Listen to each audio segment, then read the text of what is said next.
They were continuing to read The Brothers Karamazov. I'll ask him, muttered Alyosha. If you would give him 3,000, perhaps he... That's nonsense. You needn't ask him now. No need. I've changed my mind. It was a nonsensical idea of mine. I won't give him anything, not a penny. I want my money myself, cried the old man, waving his hand. I'll crush him like a beetle without it. Don't say anything to him, or else he will begin hoping. There's nothing for you to do here. You needn't stay. Is that betrothed of his, Katerina Ivanovna, whom he has kept so carefully hidden from me all this time, going to marry him or not? You went to see her yesterday, I believe. Nothing will induce her to abandon him. There you see how dearly these fine young ladies love a rake and a scoundrel. They're poor creatures, I tell you, those pale young ladies, very different from... if I had his youth and the looks I had then, for I was better looking than he at 28, I'd have been a conquering hero just as he is. He is a low cad, but he shan't have Grushenka. Anyway, he shan't. I'll crush him. His anger had returned with the last words. You can go. There's nothing for you to do here today, he snapped harshly. Alyosha went up to say goodbye to him and kissed him on the shoulder. What's that for? The old man was a little surprised. We shall see each other again, or do you think we shan't? Not at all. I didn't mean anything. Nor did I. I did not mean anything, said the old man, looking at him. Listen, listen, he shouted after him. Make haste and come again, and I'll have a fish soup for you, a fine one, not like today. Be sure to come. Come tomorrow. Do you hear? Tomorrow. And as soon as Alyosha had gone out of the door, he went to the cupboard again and poured out another half glass. I won't have more, he muttered, clearing his throat. And again he locked the cupboard and put the key in his pocket. Then he went into his bedroom, lay down on the bed, exhausted, and in 1 minute he was asleep. Chapter 3. A meeting with the schoolboys.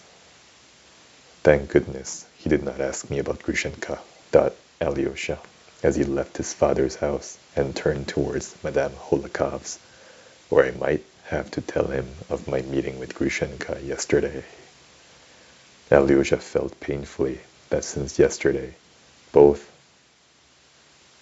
combatants had renewed their energies, and that their hearts had grown hard again. Father is spiteful and angry. He's made some plan and will stick to it. And what of Dmitri? He too will be harder than yesterday. He too must be spiteful and angry, and he too, no doubt, has made some plan. Oh, I must succeed in finding him today, whatever happens. But Alyosha had not long to meditate. An incident occurred on the road, which, though apparently of little consequence, made a great impression on him.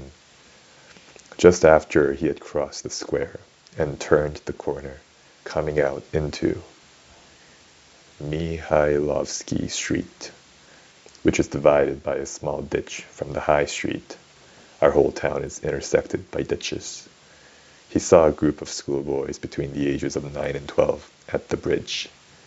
They were going home from school, some with their bags on their shoulders, others with leather satchels slung across them, some in short jackets, others in little overcoats.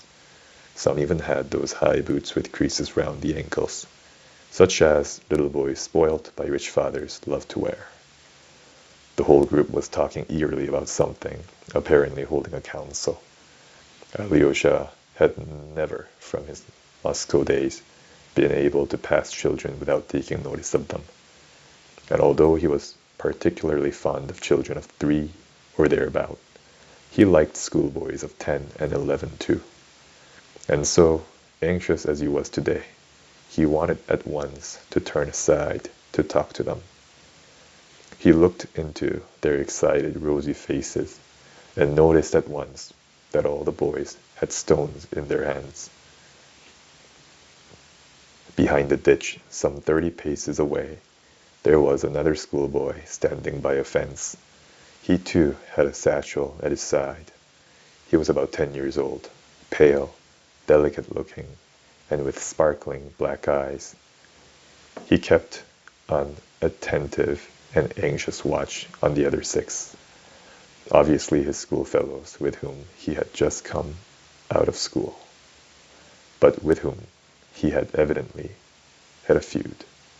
And that's the end of the reading for today. Have a good day.